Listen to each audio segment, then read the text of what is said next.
but the bigger issue is that it's a slippery slope in taking the only unrestricted aids that schools get and then saying, but by the way, you have to spend it on this. And if they do it on that, then what's to say every unfunded mandate that they want to do in the future, they just do by saying, okay, you have to use your foundation aid to do this. And it really becomes expense-driven aid that is given in advance instead of reimbursable. I mean, basically, it's taking away what foundation aid is supposed to be.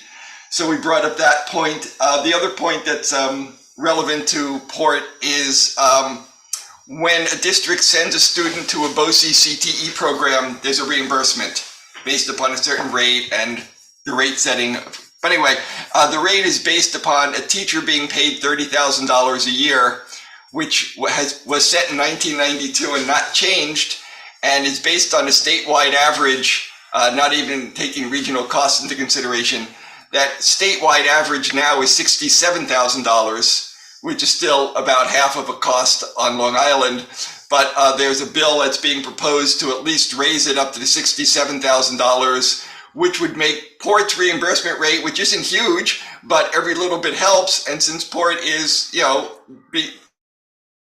trying to get as many students into CTE as possible, if this squeezes another student in, that's a good thing. That doesn't cost anybody any money. We also talked about the school lunch program and trying to keep the healthy choice meals going and making that free, because that's been onerous for a number of districts. And we of course mentioned the fact that there shouldn't be a way to have a negative tax cap. That was not the intent of the legislation. And then the rest of the stuff was much more arcane and probably not relevant for here. Thank you.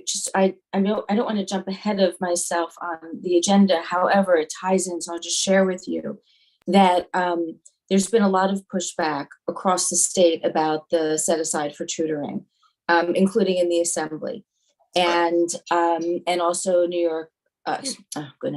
Nassau Suffolk School Boards Association also is up in arms about it. So I know that that's going to be an issue that's embraced by, at least on the Assembly side, by the legislature.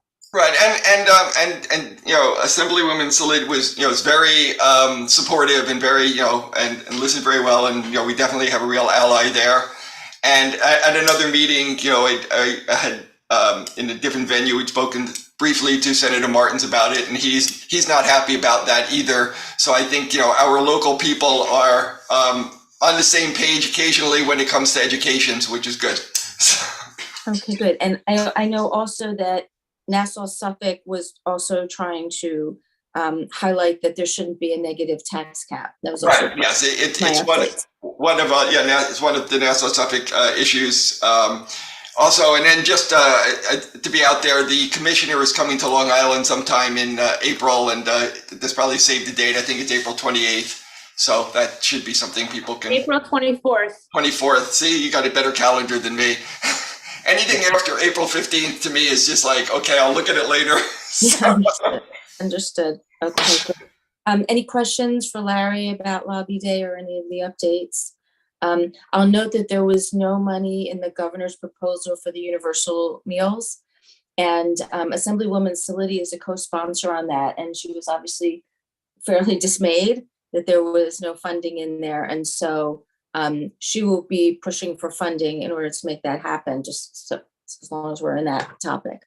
I know we have that on the agenda for discussion later, but that was a big issue and it's a bipartisan and by camera legislation. So it has wide support among the legislators, but it needs funding. So, okay, great. So then the next item was foundation aid.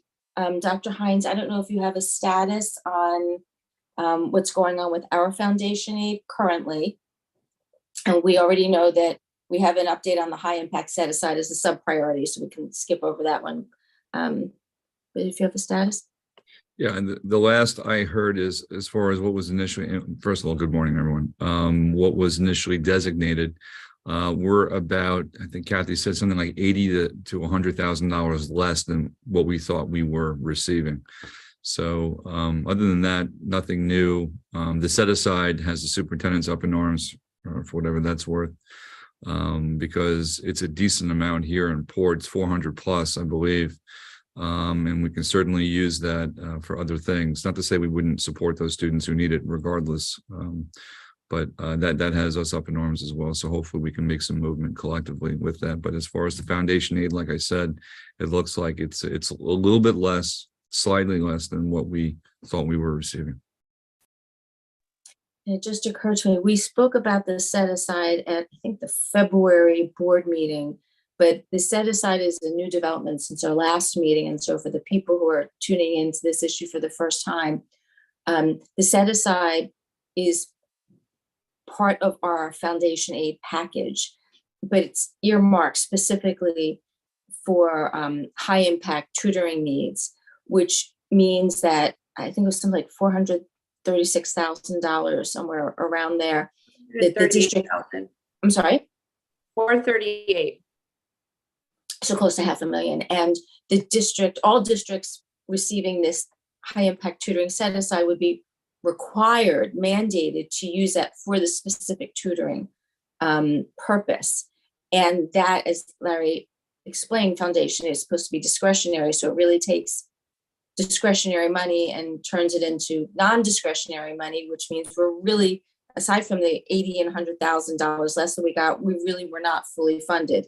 If you take that $438,000 and are mandated to use it as a set aside. So that's part of why so many districts are upset, because it's supposed to be used at our discretion and it's not.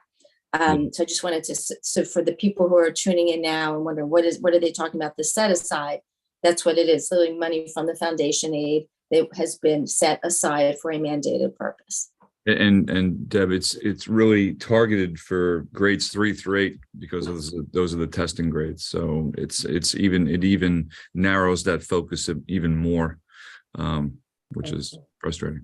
And regardless of whether we've already taken measures to help those students, and as Kathy Manuel explained at the February meeting, this would be superfluous. Spending this money would be already duplicating our efforts and wasting money in essence. Julie, did you have a comment? I was just going to add, since we're going into the specifics of this, that it also is very clear to say that you are to have 30-minute instructional tutoring with a teacher, one-on-one with students. So this is, again, highly directive and telling us even how we need to do this. And so it is a shame that they have gone to this length, but I just wanted to add that point. Okay, thank you. And then I understand that we, at our last task force meeting, we formed a foundation aid subcommittee, and I was of the understanding that the subcommittee was going to meet before this meeting. Michelle Duran, I think, was heading that committee, but is not here today. Julie, I see you nodding. Do you have a status update for us? I do. Michelle asked me to give a report, if that's all right. We did meet. It's Jessica Mawani and Sandra Alvarez. Michelle and myself met, and we kind of laid out what the objectives that we were trying to look at, which included where in the formula are the problems, right? There are several components to this formula. It's a 100-page document.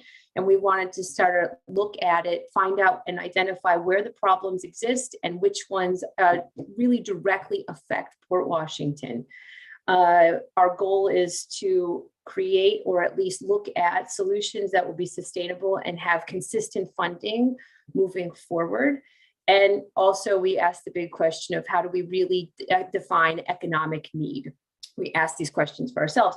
We then came up with a list of actions, of which we have shared with Ms. Manuel, and we have asked her to look at. However, at the time that we gave her the list, and I will share that with you, it is in the thick and throes of budget season. And we are all of the understanding that between now and April, nothing is going to change with the formula. So when presented with these questions of information, we did not put a rush on it, and we wanted her to really have the time to focus on the budget, right? So she did say she was pulling that information. I checked with her again. She's pulling it, things that were easy to pull, she was putting together. And I said, just give it to us all at once. And then the subcommittee can, take a look at all of that. What we had asked for is enrollment numbers and trends, FRL numbers. The committee had originally asked for 22 through 23. I asked her to do a 5-year look back because she said it was easy enough to do. Income brackets for enrollment. We wanted to see the foundation aid formula, the actual formula and the inputs within the formula for the last 3 to 5 years to see how that had changed and how that affected what was dispersed for us and what we received. Foundation aid formula with the change from mean to median, if she can go ahead and change, do an adjustment to it and what that would do. And also to look at the out of district special ed students. Are they counted in the enrollment number for foundation aid? We didn't know officially, we had a guess, but we wanted to make sure and ask her. And also we wanted to have the numbers for our ELL students, our special ed students, our siphon homeless students as well. So we have that to the most updated information and also looking at trends over the last 5 years. So we gave her a lot to kind of look at with the understanding that she has until after budget to give us the information back. We also did discuss how New York State Ed is really moving forward. Nisbah talked about this also, hiring an outside consultant who's really going to delve into the deep of this, but this is going to take up and through past 2025, right? So the train looks like may leave the station, but it is going to be slow moving and continue that way. Yes, and for those not hip to the acronyms, SIFE is Students with Interrupted Formal Education. Mostly are ELLs, but could be any student, Okay, thank you. That was great. I know that State Ed requested $1 million, I believe, in the budget proposal, and there's no funding, I think, right now for this task force. And I think it's fair to say that there's universal agreement, certainly among the organizations and among most legislators, that the discussion needs to happen. I will tell you, I'll just jump ahead that Senator Mayer's office has kind of taken a hands-off approach, is no longer interested in having the roundtables about this, and has said, yep, State Ed is going to be on this and we're going to let State Ed take care of it. So it's great that I think the questions you forwarded were wonderful, really, really intense questions and important ones.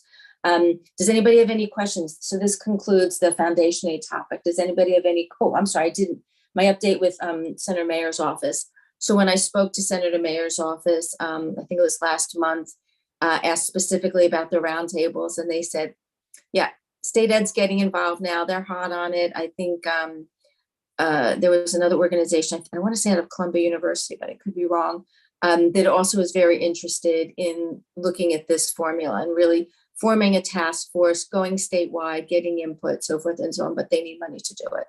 So we have to wait and see what's in the final budget, if anything. Any questions about this topic? No. Okay.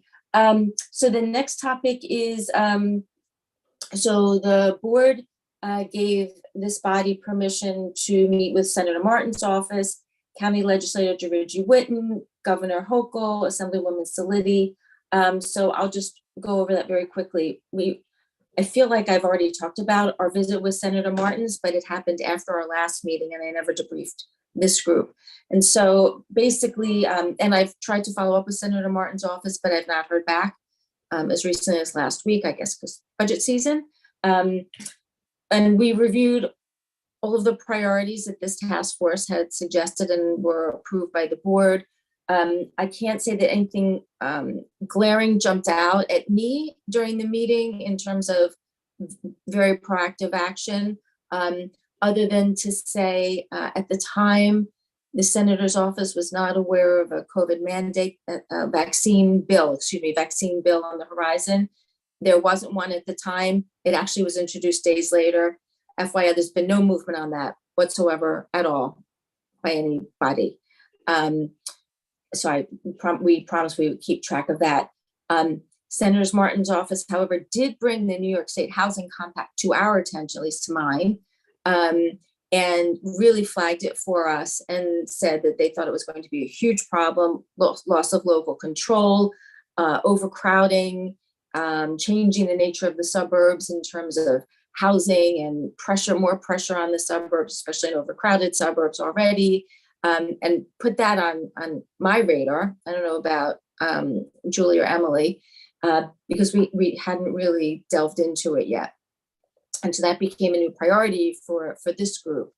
I'm trying to think of what else. And we went over the electric bus mandate and all of the various items and brought all of that to the senator's attention. And so I know the senator is aware and is now in budget season.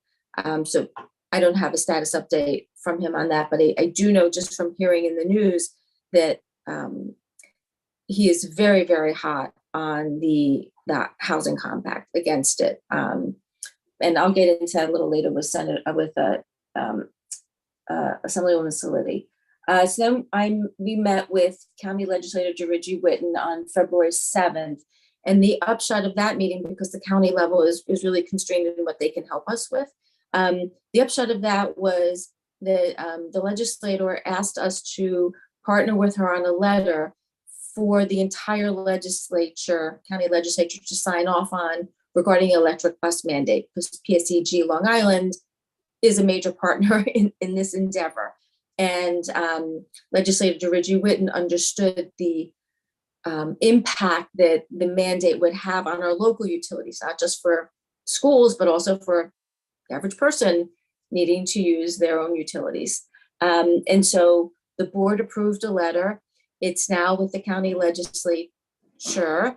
I know when I last heard from Legislator Dirigi Whitten, she was waiting for the Republican side of the legislature to tell her if they were going to sign off.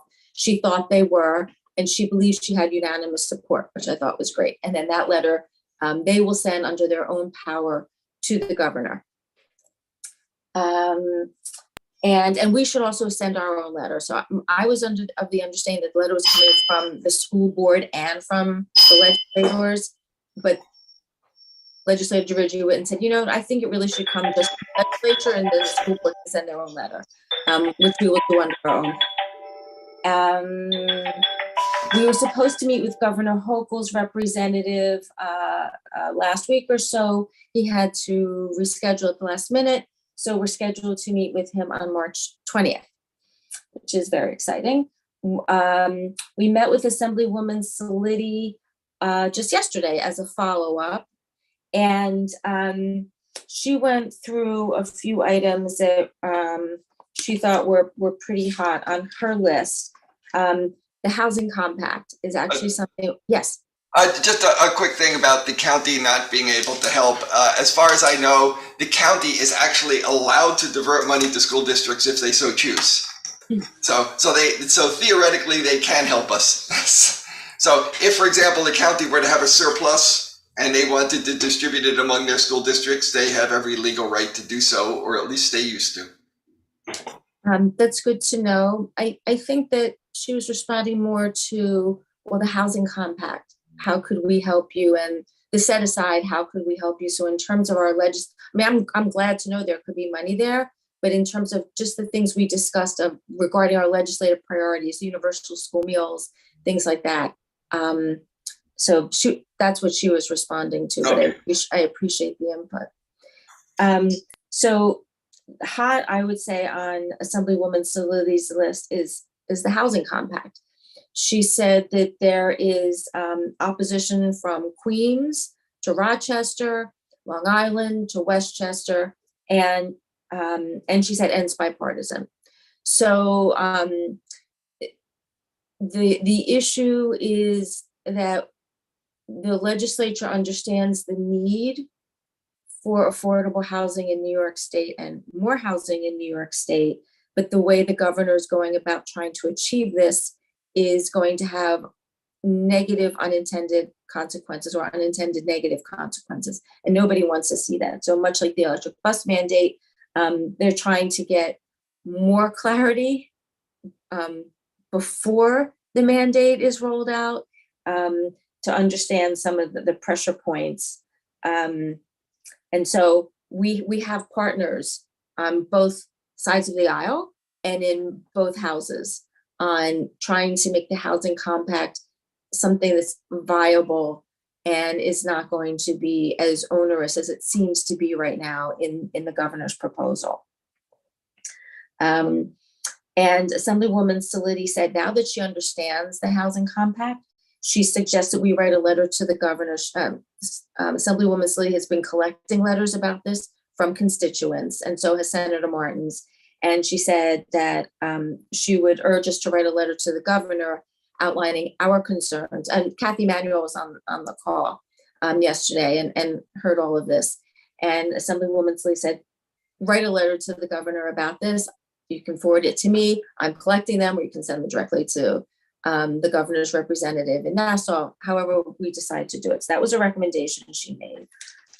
She also shared that there was a lot of clamoring against the tutoring set aside. She said that although she is a co-sponsor of the universal school meals, she's very dismayed that there's no support in the budget for it, and that she would insist that there be funding for it in the budget. She understands there's no money in the budget for mental health going directly to schools. And she said she would look into that. She said she understands the difference between money going to the community organizations and the mental health facilities and them having to partner with the schools as opposed to the schools directly, and how that would benefit schools. So she was on that. And other than that, the unrestricted fund balance, transportation bill, she said she hadn't gotten to those things yet because she said, I'm in caucus until 2:00 in the morning on some of the other pressing issues. So they're on her radar. She's aware of them, and we just have to keep reminding her about that. So any questions about any of the meetings? Julie, you were there for the majority of the meetings. Anything you wanted to add? Dr. Hines, anything you wanted to add just to bring this group up to date? I think you covered it. Thanks, Deb. Okay, sure. All righty. Do we know when the House budgets are coming out? Well, she said that even though the governor's not new in Albany, the governor had until, was it February 1st? And so the other budgets were given, the other houses are given a little longer. She's hoping soon. And she said she knows that Passover is coming the first week of April. And she said Good Friday is coming the first week of April. And they really would like to have the budget approved before then. And she just said, I can't even give you a date. I'm hoping. That's what she said. So I know there is a legislative deadline of April 1st for the response budget to be approved. So, I mean, it's there. There is, but often what they do on March 31st is they pass a bill saying the clock has stopped, Right. and it's going to be March 31st until we finish.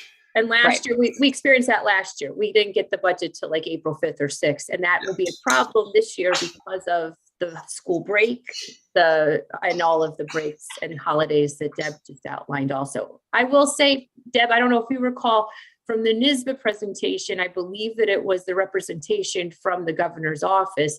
They did briefly mention how they are cognizant of the timeline and that they really are trying to get a budget in and work with everyone, right, to push them to have it on. So it is on everyone's radar. It was expressed often throughout that NYSBA presentation as well. Yes. So nobody's given anything certain. And so that's the best I can answer based on what I've heard. And, if people are saying, I don't want to spend Good Friday in Albany. That's basically the sentiment. So hopefully they won't have to. Okay, any other questions about that item? Okay, item number 5, the electrical school vehicle mandate. I talked to you about that. Does anybody have any other questions about that letter? And this is an issue that I will say is on the radar of many organizations. I know that Kathy Manuel is going to be meeting with PSEG. She mentioned that yesterday. She's meeting with them. I wrote it down. What did she say? March 22nd, as part of a transportation group business meeting.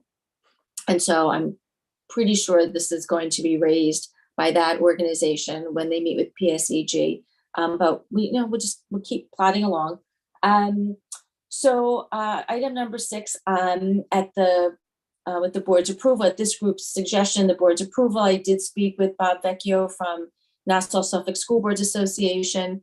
Basically, what he said to me was, if you want to partner with us, that's great. We can come to your meetings and we can just, lend support. There didn't seem to be, and you can come to our meetings, but there didn't seem to be any avenue for actually partnering directly together, like Port Washington and Nassau Suffolk. It was more of, you can come to our meetings, hear what we have to say, we'll come and support you. So I'm not sure that there's any more forward movement there other than that, unfortunately.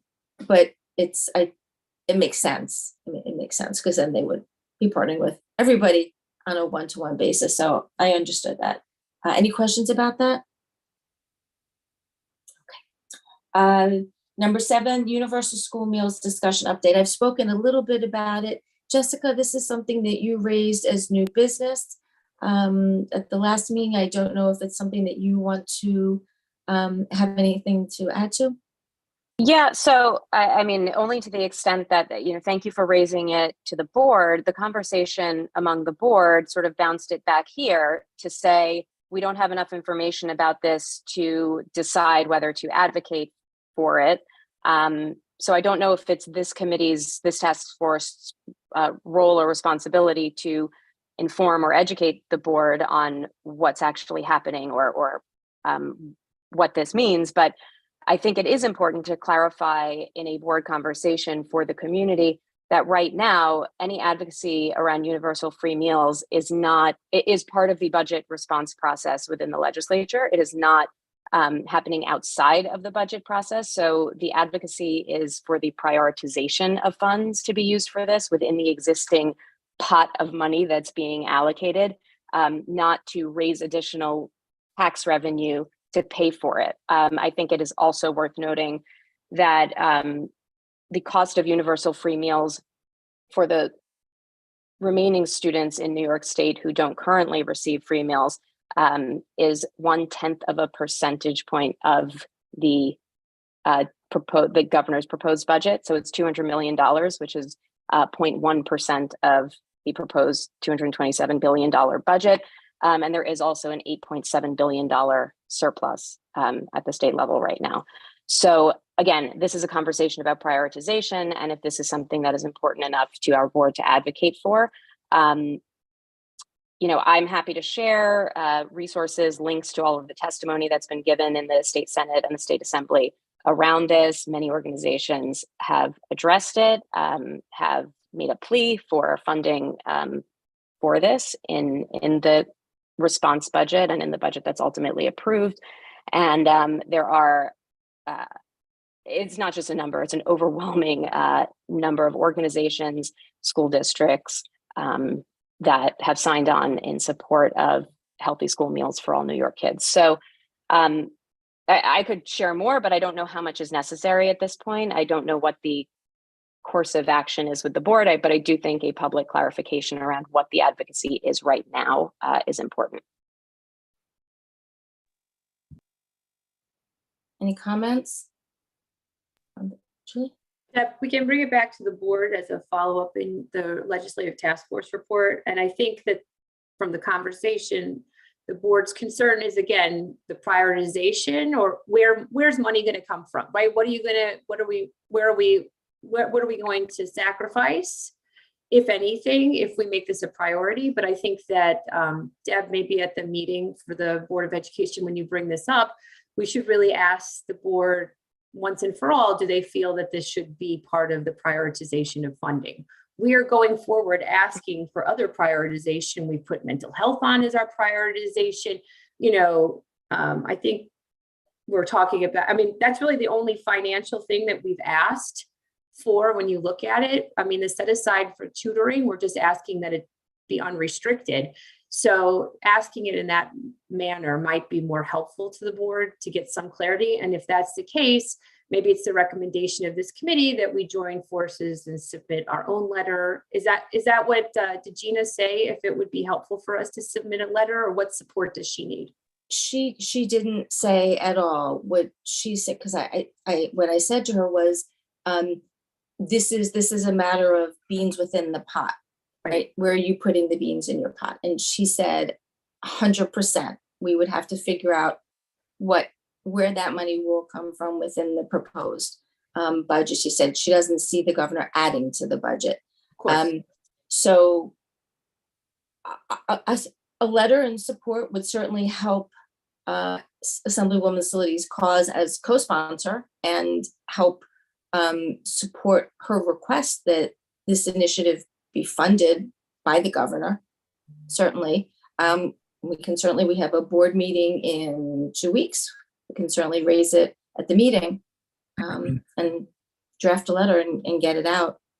I don't know, I don't know what direction the board will go, right? I understand. It was a mixed board, but I think that would be the recommendation for this committee. We can, their concern was, where is the money coming from, right? At the end of the day, this will cost someone, or something is going to be sacrificed. I think we can say, provide them this update, all of this, and then ask them if they want to be serious about taking a course of action or not, because and see what direction we want to move. I see Dr. Hines has his hand up, though. I do. Sorry, I could see that. So I'm struggling with this, and I know this is being live streamed. I don't see the downside if the beans are in the pot, so to speak. Like, what are we even talking about? We saw over 2 years during COVID how incredibly, just how this worked for so many families and so many kids. So if we're not robbing Peter to pay Paul, let's say, potentially, then I think, again, if we're looking for some silver linings with this pandemic, I think this is one of them. We've seen the benefits of this. And yes, I know we can say there are families who can afford to pay for lunch and potentially for breakfast, whatever it may be. Okay. But there are so many families that can't. And if we don't do this now, in my estimation, it'll never happen. I just don't see a second chance for this to happen. And I also don't know how many school districts have advocated for this. And quite frankly, I don't care. I think we should take the lead on doing something like this. To me, it is absolutely a no-brainer. Yeah. Julie? Let Jessica go. I think she's going to go. No, you can go.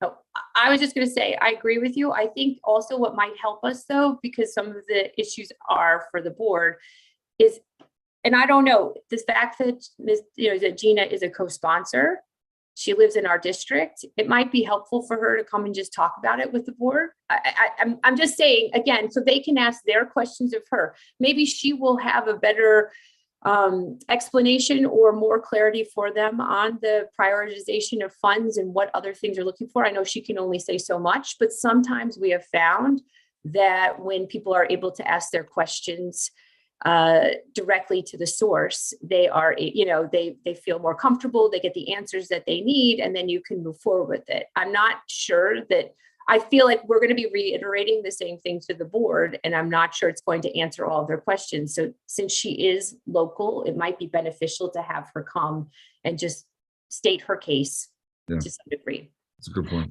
I'm happy to ask her, but she actually commented that she feels like she will be living in Albany for the next month. So have her send a rep. I mean, she can send a rep, can't she? I mean, they would be able to answer the questions. I can't.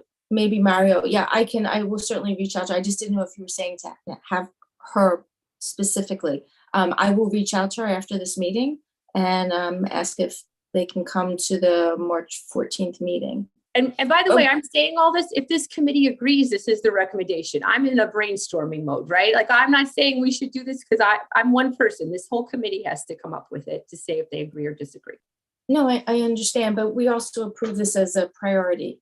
And we recommended it to the full school board. And what we could also do is I can talk to the few board members who had concerns and ask them if it would be helpful, I mean, to try to streamline the process a little bit.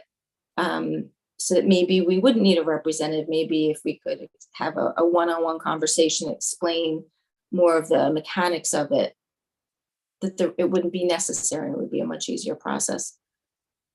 Jessica? Yeah, so, Dr. Hines raised a good point, and it was a point that was raised during the board conversation about this, which is, we're not sure it's a priority for us to be advocating to pay for meals for kids who can afford it. But again, I think it's a matter of public information, and we have a responsibility to correct that, to provide the information that shares that these initiatives that are happening in states all around the country are not about the kids who can afford the meals. That if you're a family of four that makes over $51,000 a year, you are not eligible for free meals. So maybe there's some data for our district that would be helpful to the board in understanding the scope of this conversation, the scope of the issue that we're dealing with. It's also a well-studied fact and borne out in the research that students who are in financial need would qualify for meals, do not avail themselves of the free meals because of stigma. So when these programs are in place, more students participate in free meals. There's a lot of research on this, and I think it would be helpful for the board to have the breadth of that research, and also to correct the record of some misconceptions about this in a public forum. So you're raising your hand? Yes, I'm just going to add to that. I think we also saw, Dr. Hines, to Jessica's point, we even saw that our meals increased, right? It was very slow going in the beginning, but during COVID, and once we did have, free meals offered across the school district, and moving in even last year, we saw meal consumption increase significantly. So even just showing how it was impactful within our own district would maybe hit home across the board as well. And also to note that, the governor has stated publicly that she believes this is a federal responsibility. So she is pushing on the federal government to fund this at a federal level. So it seems like there's a game of political chicken happening here, and our kids are the losers. So that just something else I think to consider in the course of this conversation. And she's not the only governor pushing for it. There are so many, right? Yeah. So I don't know if this is a big problem in Port, but in other, at least in some other districts, the administrative time in chasing down people who are in arrears actually, has an impact on district finances and district's ability to be efficient and effective elsewhere, and taking that burden off. Dr. Hines could speak if it's a problem here. I don't know if it is, but I know there are other districts that complain that, it takes a significant amount of time to go after these amounts of money, which you're required to go after under the current system. No, it's a really good point, Larry. I would say, definitely traditionally the lower socioeconomic types of school districts, the larger ones, and I'm not going to name them, we know who they are. Yeah, they have people who are dedicated to just chasing families down and all that stuff. So I would totally agree with you. Not so much here. Here it's like, library books that aren't turned in. We have to, bother some adults here and there. But I agree for the larger ones. Okay, great. So I will first speak to some of the holdouts on the board. Oh, first, do we agree here? Do we agree here? The recommendation is to write the letter in support of the legislation, to forward to Assemblywoman Salidi to help her. Can I ask a question beforehand? For those of us that were not at the Board of Ed meeting where this was brought up, and kind of like the steps that go with whatever this task force has decided as priorities, just for clarity, was this brought up as a priority to the Board of Ed in the last Board of Ed meeting? And the board decided to bring it back to the task force as it was not approved to be a priority? Because that wasn't actually stated. So I'm just to clarify, is that what happened? What would happen, I have actually,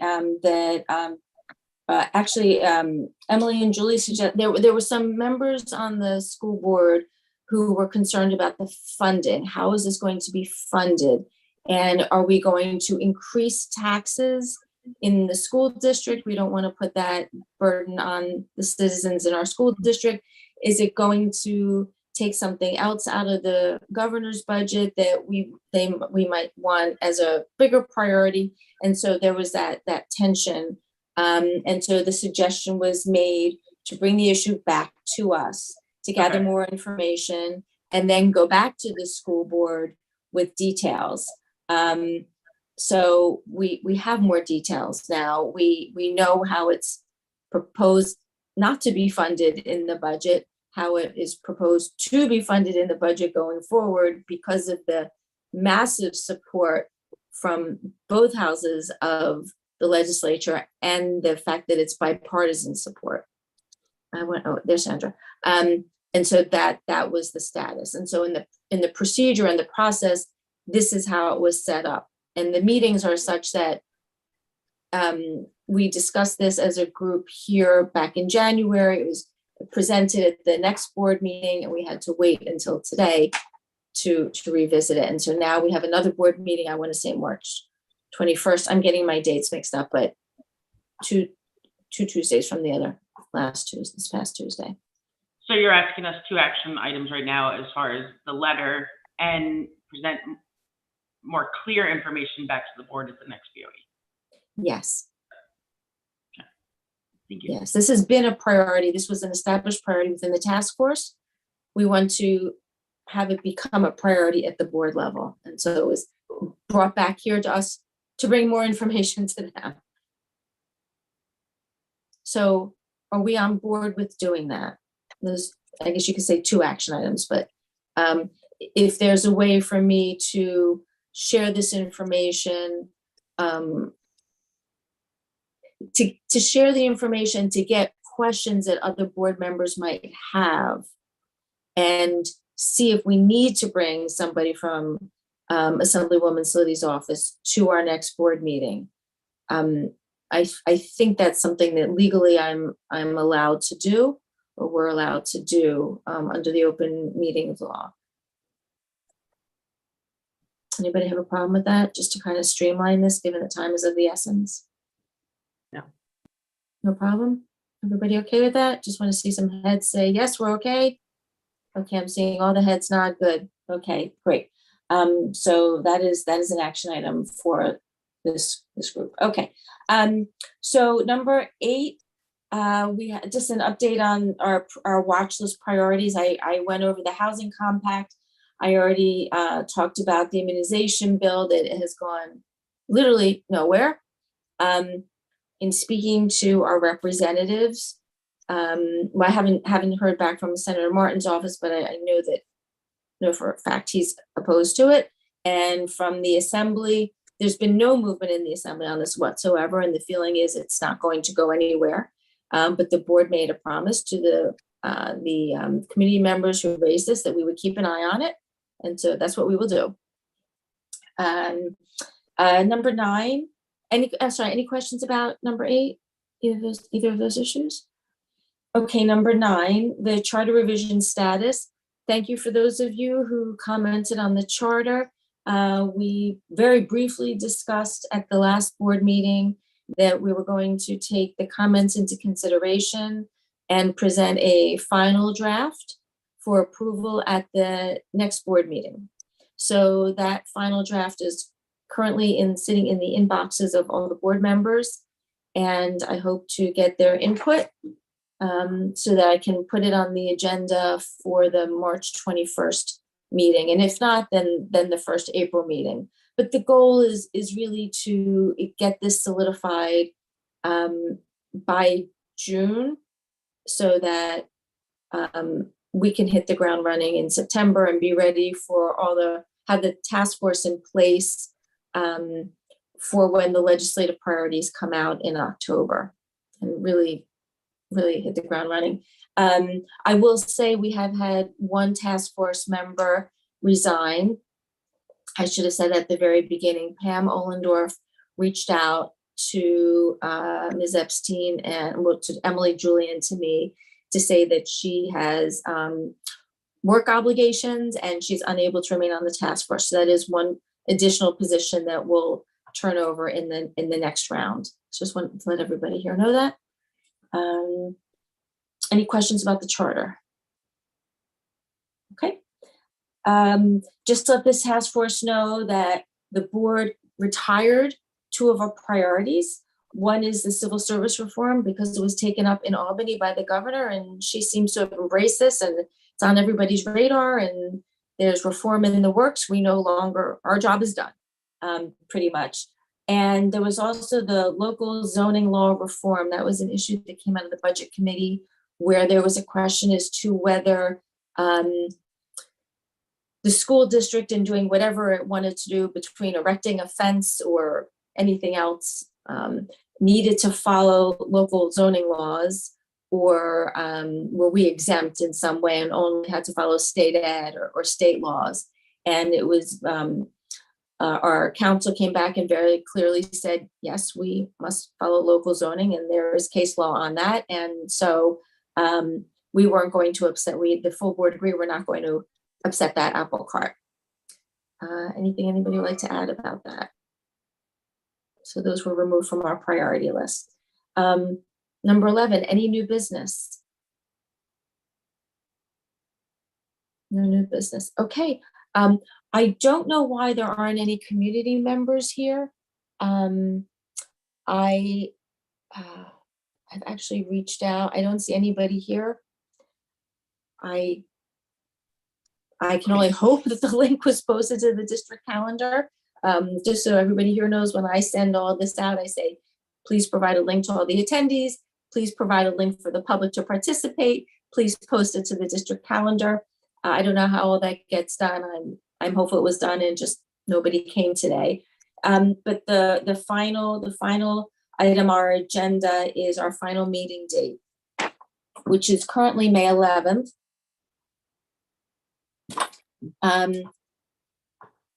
I would like to change it or have somebody else lead this meeting, because I hope, God willing, to be in Baltimore to celebrate my dad's 95th birthday, which is on the 10th. Or it could be held virtually, and then I could lead the meeting. But I remember when we talked about the date, we wanted to make it before the budget vote. And as I was thinking about it, notwithstanding my dad's birthday, I was thinking about it, and I was wondering if we still wanted to hold it before the budget vote and why, or if we should hold it after the budget vote and try to tee up remaining priorities that we may want to roll over into the coming school year. So I wanted to get people's thoughts first on whether we should keep it before the budget meeting or move it. And move it, if we're going to move it, to what date? And do we want it to be in person or virtual? I will say that my sense is that although I would like to meet in person, I sense that it's easier for some of us here to meet virtually. I don't want to assume anything, but it's my sense, given on the responses I've gotten by email, that for some of you, it's easier to meet virtually. So can I get the group's input on whether to keep the before budget vote date? Any thoughts? I don't think there's anything particularly relevant about having a meeting 5 days before a budget vote. I don't think what we're doing is that budget dependent, and it might actually, the budget will in and of itself have some priorities in it. So whether, so when it passes, that will sort of inform some of the actions that this committee may want to be taking going forward. Any thoughts? Because I remember the discussion from our very first meeting when we set this up. So I'm just wondering if there's been any update on the thoughts. I'm just going to pull my calendar out here. Julie? I'm going to suggest after the budget vote, and I'm only suggesting that because April and May seem to be very, very busy. There are a lot of meetings packed in between that time period. So maybe end of May, early June, and to do that as a rehash and what we need to move forward for priorities, everyone will be a little clearer. I think some of the meetings will have passed and we'll be able to be more focused. Any other thoughts? We have 2 people, 3 actually. I would be in favor of postponing until after the vote. Dr. Hines is shaking his head yes. Is that okay with everybody here? I see Sandra Alvarez shaking her head yes. Ron Rochester is okay with that. Sarah Kolb is okay. George Borges okay. So let's look a date in June or late May. May 25th. I see nothing on the district calendar at all for May 25th. And can we aim for it to be in person? I think that would be great to do it at least once. That's If it. we can have a quorum, absolutely. I always get nervous before these meetings to make sure we have a quorum. Meeting in person would be great. I don't see anything on the school district calendar for May 25th.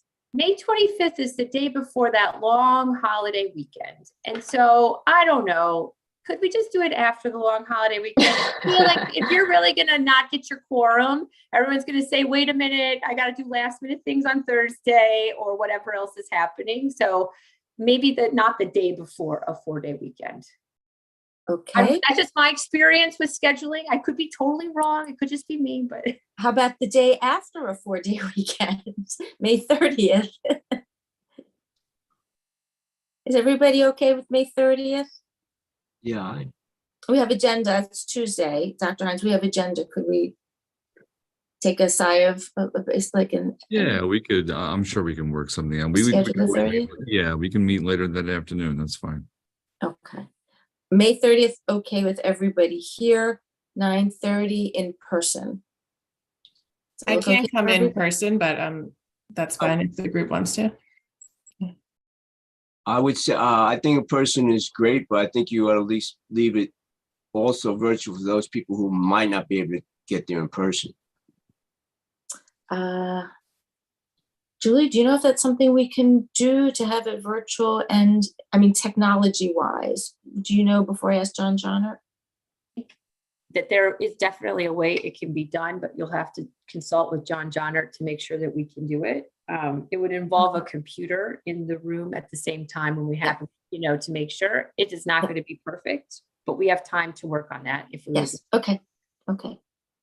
Ron, I will look into that for you. Oh, I can do in person, but I was saying Oh. maybe some people can't make it, in person, and that will leave it open to them for the possibility, if something happens, especially if it's a last minute thing where they have someone where they can't make it. Just Okay, give them both options there. I will look into Hybrid in perpetuity. I'm sorry that, Hybrid in perpetuity is what we call it. So you have the option wherever you are. Exactly. okay.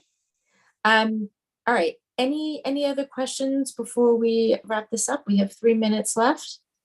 I hope I didn't race through anything too much, but I feel as though our priorities, we have our priorities in front of the right people right now. They are aware of it. They are very, very busy in Albany and also in Mineola. So I feel as though our work has been good and productive. Anything else? Okay. I will get the minutes to this group hopefully within the next week or so. I will work on the action items for our school board and work on a letter to, the letter would, the 2 letters, one for the housing compact and one for the universal meals. That's something that we will approach the board about. And if not, I will see, remember to come vote, put it on your calendars. Remember to tell your friends, budget vote, school board vote, 2 trustee spots open. We'll see you May 30th, 9:30 in person. I'm hopeful that nobody attended because they weren't interested and not that there was no link on the calendar, but okay. If anybody out there watches this link, this recording and has any questions, please be sure to reach out to me and the full board with any concerns or comments. And with that, we will end the meeting. Wish everybody great holidays, great breaks. Stay safe. See you in May. Bye. Thank you. Bye. Bye. Bye-bye, thanks.